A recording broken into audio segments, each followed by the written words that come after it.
Okay, तो cement pack से रामको cement ठीक लग रहा है, 750 के लेवल्स, 11 रुपए ऊपर ऑलरेडी ट्रेड करते हुए। लेकिन आगे बढ़ेंगे और एक इंपॉर्टेंट खबर आपको बताते हैं। सेबी बोर्ड की आज बैठक हो रही है जिसमें बाजार से जुड़े कई अहम डिसीजंस लिए जा सकते हैं। क्या है बैठक का एजेंडा, बताने के लिए हमारे साथ हैं यश जैन। यश, बताइए।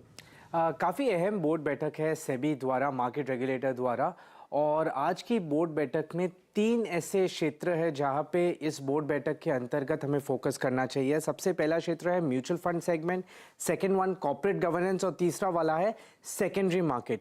मैं सबसे इंपॉर्टेंट पॉइंट से स्टार्ट करता हूँ। जो बोर्ड मेंबर होते हैं उनकी परमानेंट सीट जो होती है उसमें कुछ बदलाव का प्रपोजल है जो सेबी आज अपनी बोर्ड बैठक में कंसिडर करेगा।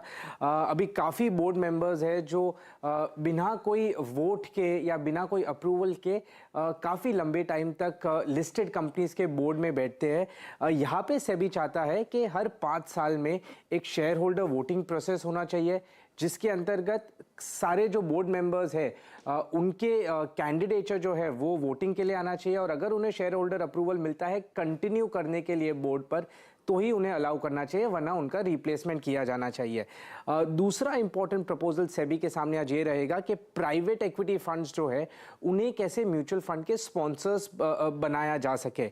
यहाँ पे सेबी ये प्रपोजल कंसिडर करेगा आज की मीटिंग में। अपने एक कंसल्टेशन पेपर में भी सेबी ने एलिजिबिलिटी क्राइटेरियाज जो है वो स्पेसिफाई किए थे कि क्या होने चाहिए। इसमें से कुछ काफ़ी इंपॉर्टेंट थे कि ये प्राइवेट इक्विटी फंड जो है या जो फंड मैनेजर है उसे 5 साल का एक्सपीरियंस होना चाहिए, उसने इंडियन फाइनेंशियल सेक्टर में इन्वेस्ट किया होना चाहिए, उनका कैपिटल जो मैनेज करते हैं वो 5000 करोड़ के ऊपर होना चाहिए, और एक इम्पॉर्टेंट चीज़ ये है कि अगर कोई म्यूचुअल फंड एक प्राइवेट इक्विटी फंड से स्पॉन्सर्ड है तो वो म्यूचुअल फंड कोई आईपीओ में इन्वेस्ट नहीं कर सकता जहां पे उस प्राइवेट इक्विटी फंड का 10% से ज़्यादा इन्वेस्टमेंट रहा हो। तीसरा इंपॉर्टेंट ये है एस्बा मॉडल जो है, जो प्राइमरी मार्केट में यूज होता है, जहां पे आपके फंड्स तभी रिलीज होते हैं आपके अकाउंट से जब आपको अलॉटमेंट आता है, वरना ब्लॉक्ड रहते हैं तब तक।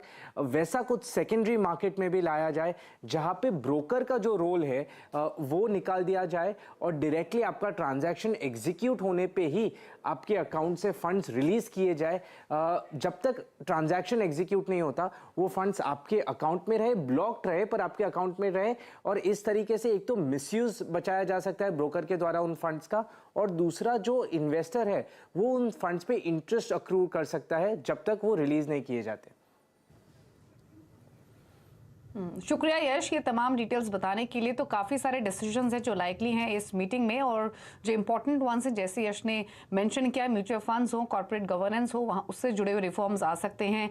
सेकेंडरी मार्केट में जो रिफॉर्म होने चाहिए उस पर भी चर्चा हो सकती है। आगे बढ़ेंगे और बताएं आपको, वोडाफोन आइडिया ने चौथी तिमाही में भी मात्र 10% लाइसेंस फीस सरकार को दी है। सूत्रों के मुताबिक कंपनी ने 58 करोड़ जमा कराए हैं।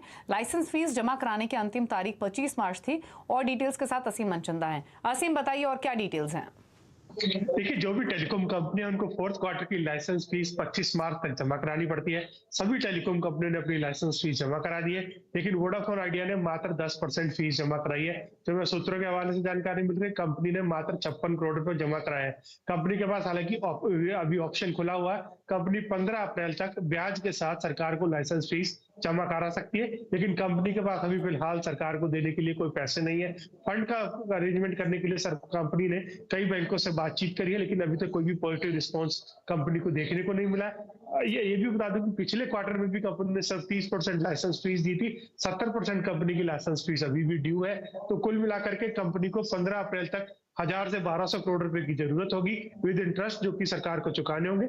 अगर ये इंटरेस्ट के साथ कंपनी अभी 15 अप्रैल तक रकम नहीं चुकाती है तो सरकार कंपनी को नोटिस भेज सकती है और कंपनी के लिए आगे आने वाले दिनों में मुसीबतें बढ़ सकती है।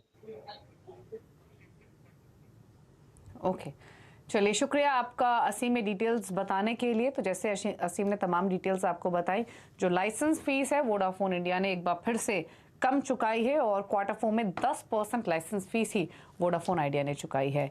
तो चलिए, ये तो रही खबर। अब इसी के साथ एक ब्रेक के लिए भी रुक जाते हैं। जब लौटेंगे तो कुछ और स्टॉक्स पे करेंगे चर्चा। प्रकाश काबा हमारे साथ बने हुए हैं, कल वापस आते हैं।